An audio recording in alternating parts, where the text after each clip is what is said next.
ओम शांति। आज की तारीख है 11 फरवरी 2022। आज बाबा ने महावाक्य दिए, मीठे बच्चे, माया की बीमारी से छूटने के लिए ज्ञान और योग का एप्पल सेब रोज खाते रहो। आज का प्रश्न है, कर्मातीत अवस्था में जाने का पुरुषार्थ क्या है? उत्तर, ऐसा अभ्यास करो जो बुद्धि में सिवाय बाप के और कोई की याद ना रहे। अंतमति सो गति, जब ऐसी अवस्था हो जो बुद्धि में कोई भी याद न रहे, तब सदा हर्षित भी रहेंगे और कर्मातीत अवस्था को भी पा लेंगे। तुम्हारा पुरुषार्थ ही है आत्म अभिमानी बनने का। आत्मा आत्मा को देखें, आत्मा से बात करें तो खुशी होती रहेगी, स्थिति अचल हो जाएगी।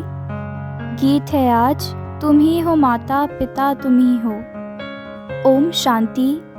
गायन तो यथार्थ है, क्योंकि सारी सृष्टि का रचयिता और फिर जिन द्वारा रचना करते हैं उसको ही कहा जाता है मात पिता। रचता कोई भी साकार व आकार को नहीं कहा जाता, रचता एक निराकार को ही कहा जाता है। अभी यह समझ तुम बच्चों को आई है, वह तो सिर्फ गाते हैं। भक्तों की बुद्धि में सिर्फ यही रहता कि बस भक्ति करनी है, परंतु किसकी भक्ति करनी है कुछ भी पता नहीं। भक्ति करनी चाहिए एक भगवान की, जिसे मात पिता कहते हैं, ना कि सैकड़ों की। कहते हैं भगवान आकर भक्तों को भक्ति का फल देंगे। फल अथवा वर्षा एक ही बात है। बच्चा पैदा होता है तो मात पिता के वर्षे का फल मिलता है। बाकी यह गायन तो भक्ति मार्ग का है। याद करते हैं कि आकर के हमको भक्ति का फल दो। ज्ञान और भक्ति भी कहते हैं, भक्ति का फल है ज्ञान। बरोबर तुम अब जानते हो भक्ति कब से शुरू हुई है, यह कोई को पता नहीं। ज्ञान का समय है दिन, भक्ति का समय है रात। दिन और रात सो तो जरूर आधा आधा होगा। शास्त्रों में कल्प की आयु लंबी लिख दी है। ज्ञान को बहुत समय दे दिया है और भक्ति को थोड़ा समय दिया है।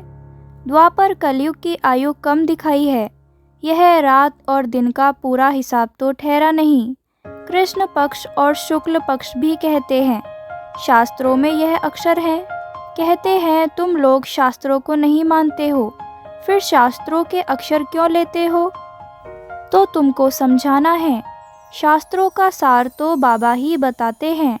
फलाने शास्त्र में यह राइट नहीं है, यह राइट है। रेफरेंस तो जरूर देना पड़े। जैसे अब प्रदर्शनी में चित्र दिखाते हैं हनुमान, गणेश, वामन अवतार आदि आदि। समझाने लिए दिखाना तो पड़े ना। जो बातें रॉन्ग हैं वह वर्णन कर फिर राइट क्या है वह समझाते हैं। अब बाबा की महिमा गाते हैं शिवाय नमः। फिर लिखा है त्वमेव माता च पिता त्वमेव। नाम तो देना पड़े ना। मनुष्यों को यह पता नहीं कि हमारा बाप कौन है। कहते भी हैं ओ गॉड फादर। बुद्धि उधर जाती है। मनुष्य प्रार्थना आदि करते हैं तो जानते हैं परम पिता परमात्मा परलोक में निवास करते हैं। ब्रह्मा विष्णु शंकर को याद करेंगे तो बुद्धि सूक्ष्म वतन में जाएगी।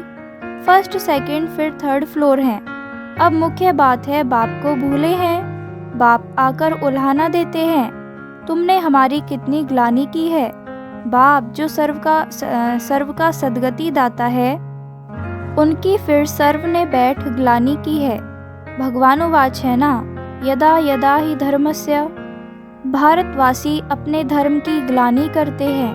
कहते हैं ईश्वर सर्वव्यापी है। क्या सब में ईश्वर है?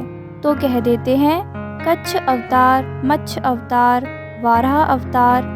बाप तो भारतवासी बच्चों को ही कहते हैं, क्योंकि बच्चे ही ग्लानि करते हैं। यह मुरब्बी बच्चा ब्रह्मा भी ग्लानि करता था। यह ग्लानि भी ड्रामा में नूंदी हुई थी। तब तो पाप आत्मा बनते हैं। बाप ने तो सबको पावन बनाया था, क्योंकि पतित पावन है।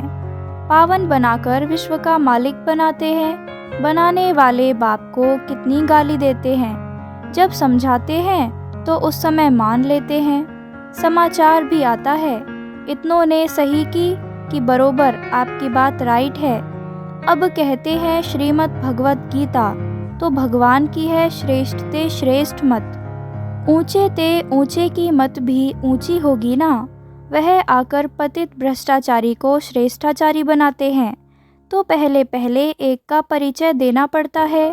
तुम बच्चों में भी नंबरवार तो हैं ही।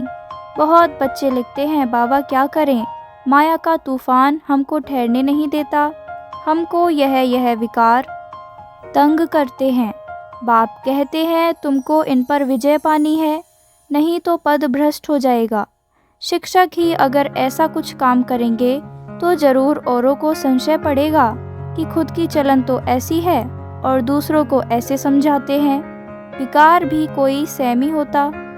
सतो रजो तमो हर बात में होता है। सतयुग को सतो ऊंच कहा जाता है, कलयुग को तमो नीच कहा जाता है।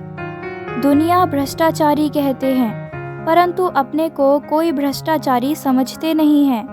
बाप समझाते हैं इस रावण राज्य में एक भी श्रेष्ठाचारी नहीं है। समझो कोई से पूछा जाता है ऊंचे ते ऊंचा कौन, तो कहेंगे भगवान है।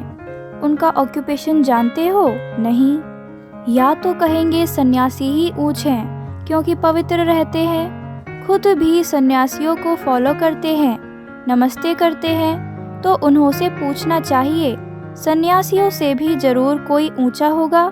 सन्यासी भी भगवान की साधना करते हैं। आजकल तो चित्र भी बहुत बनाए हैं, सबसे ऊंचा परमात्मा को ही रखते हैं।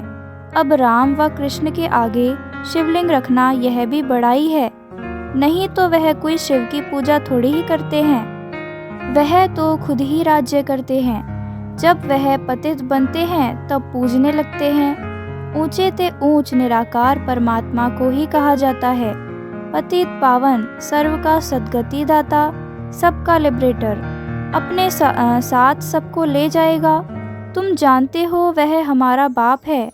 हम सब इस समय बीमार हैं, ज्ञान से एवर हेल्दी और एवर हेल्दी बन जाते हैं। कहते भी हैं रोज एप्पल खाओ तो एवर हेल्दी बन जाएंगे। यह तो तुम प्रैक्टिकल देख रहे हो। माया ने सबको बीमार बना दिया है। अब सबको हेल्दी वेल्दी बनाने वाला एक ही बाप है। सूक्ष्म वतन में भी आत्माएं हेल्दी हैं, यहाँ अनहेल्दी आत्माएं हैं। फिर मूल वतन से पहले जब आत्माएं आएंगी तो सुखी ही देखेंगी। तो बाप ब्रह्मा द्वारा हमको बहुत सुख देते हैं। अब विनाश तो होना ही है। इस यज्ञ से ही विनाश ज्वाला निकली है। वो लोग राय कर रहे हैं शांति कैसे हो, परंतु यह भी गाया जाता है नर चाहत कुछ और होत कुछ और। शांति भी तब होगी जब विनाश होगा, फिर सभी आत्माएं मुक्ति धाम में चली जाएंगी। विनाश होने के सिवाय और कोई उपाय तो हो ही नहीं सकता। यह भी उन्हों को बतावे कौन। इन भीष्म पितामह आदि को तो पिछाड़ी में ज्ञान मिलना है। मनुष्य शांति के लिए उपाय ढूंढते हैं कि आपस में मिलकर एक हो जाएं, परंतु ऐसा तो होना ही नहीं है। आगे भी विनाश हुआ था, यादव और कौरव भी थे, गीता का भगवान भी आया था। अब पतित दुनिया है, इसमें श्रेष्ठाचारी कोई हो न सके। सबसे श्रेष्ठ है लक्ष्मी नारायण, यही सतयुग में राज्य करते थे। अब तो भ्रष्टाचार की वृद्धि होती गई है तो जरूर विनाश होना ही है। विनाश के बाद ही सब सुख शांति को पा सकेंगे। सबको समझाना है कि हम आदि सनातन देवी देवता धर्म के हैं। पहले वही धर्म था, अब नहीं है, फिर से उसकी स्थापना हो रही है। इस समय हम ब्राह्मण हैं ना कि देवता जब कोई भाषण करने के लिए स्टेज पर आते हैं तो कुछ ना कुछ ख्याल करके विचार करके आते हैं, तो यह बोलेंगे। हमारे बच्चे तो समझते हैं क्या बोलना है। शांति स्थापन करने वाला तो एक ही सर्व का सद्गति दाता बाप है, वही लिबरेटर है। यह समय ही है सबको वापस ले जाने का। बाबा बच्चों से पूछते हैं, बच्चे तुम अपने को सतयुग में चलने के लायक समझते हो? रावण पर विजय पाई है? कहते हैं बाबा विजय पाने के लिए पुरुषार्थ कर रहे हैं। हाथ तो सब उठाते हैं क्योंकि लज्जा आती है। बाबा कहते हैं अपनी शक्ल तो देखो, कितना समय बाप को याद करते हो? ऐसी अवस्था चाहिए जो अंत में कोई भी याद ना आए, तब अंतमति सो गति होगी। कर्मातीत अवस्था के समीप जा सकेंगे। सदा हर्षित भी तब रह सकेंगे जब दूसरों की सेवा करेंगे। तुम रूहानी सोशल वर्कर हो। तुम्हारे बिगर रूह को इंजेक्शन कोई भी लगा न सके। गाया भी जाता है, ज्ञान अंजन सतगुरु दिया। आत्मा को अब मालूम पड़ा है कि मुझे सारे सृष्टि के आदि मध्य अंत का ज्ञान मिल गया है। यह आत्मा ने कहा शरीर द्वारा ज्ञान सागर को। अब हमको वापस जाना है। यह बहुत खुशी की बात है। पुराना चोला छोड़कर नया चोला लेना है। इस कारण नाम ही है श्याम सुंदर। तुम जानते हो हम सुंदर थे, अब श्याम बने हैं, फिर सुंदर बनेंगे। बाबा सुंदर बनाते हैं, माया रावण श्याम बनाता है। काम चिता पर बैठने से श्याम बन जाते हैं। यह बड़ी समझने की सहज बातें हैं। नॉलेज तो स्टूडेंट की बुद्धि में नंबरवार ही धारण होती है। कोई तो बहुत डल हेड है। टीचर कहते हैं पढ़ने वाले बहुत डल हैं। देह अभिमान बहुत है। आत्म अभिमानी रहें तो सदा हर्षित रहें। आत्मा आत्मा को देखे, अर्थात अपने भाई को देखकर खुश होती रहे। बाबा बच्चों को देख खुश होते। बाबा कहते हैं बच्चे मैं आया हूँ तुमको माया से लिबरेट कर वापस साथ ले जाने। इस तन में शिव बाबा की प्रवेशता होती है। वह भी जरूर ब्रकुटी के बीच में ही आएंगे। ऐसे थोड़ी ऊपर से गंगा बहेगी। शिव की सवारी बैल पर दिखाते हैं। बैल की ब्रकुटी में शिव का चित्र दिखाया है।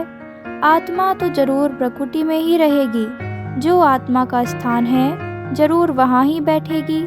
गुरु लोग अपने चेले को बाजू में बिठाते हैं तो वह सतगुरु भी आकर बाजू में बैठते हैं। गुरु ब्रह्मा कहते हैं विष्णु को व शंकर को गुरु नहीं कहेंगे। वही ब्रह्मा फिर विष्णु के दो रूप बनते हैं।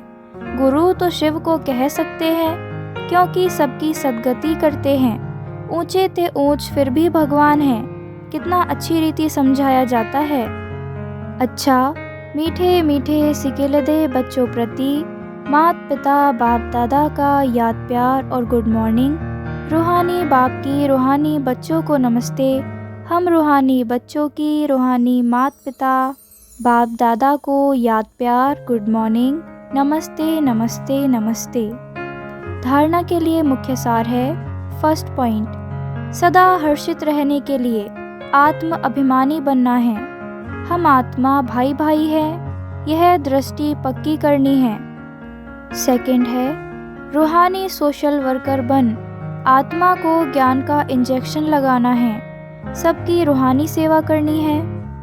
आज की मुरली से वरदान है, संतुष्टता के आधार पर दुआएं देने और लेने वाले सहज पुरुषार्थी भव। संतुष्टता के आधार पर दुआएं देने और लेने वाले सहज पुरुषार्थी भव। सर्व की दुआएं उन्हें मिलती हैं जो स्वयं संतुष्ट रहकर सबको संतुष्ट करते हैं। जहाँ संतुष्टता है वहाँ दुआएं हैं।